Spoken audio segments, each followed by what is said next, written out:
So இந்த decarbonisation பண்ணுறதுக்கு நாங்கள் வாங்குகிற லேபருக்கு ஒரு வண்டிலாம் இருக்குது. அதுவும் இந்த ப்ரீமியம் செக்மெண்ட்லாம் வந்ததுன்னா 2 நாள் 3 நாள் வச்சு வேலை பார்த்துட்டு இருக்க வேண்டியதாக இருக்குது. இந்த மிஷின் எஃபெக்டிவாக இருக்குது. இந்த மிஷின் ஒன்றும் ரொம்ப எக்ஸ்பென்சிவ்லாம் கிடையாது வாங்குறதுக்கு.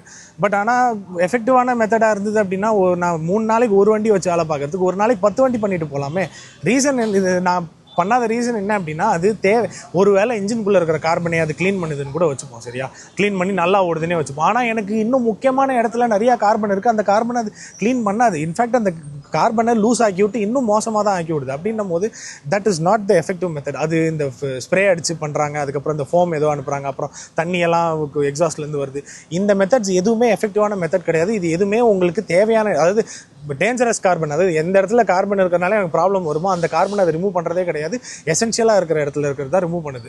ஸோ இந்த டீகார்பனைசேஷன், அதாவது இந்த கார்பன் எப்படி ஃபார்ம் ஆகுது, இது எப்படி டீகார்பனைஸ் பண்ணலாம் அப்படின்றதுக்கு ஒரு லாங் ஃபார்மேட் வீடியோ யூடியூப்பில் போட போகிறேன். So stay tuned.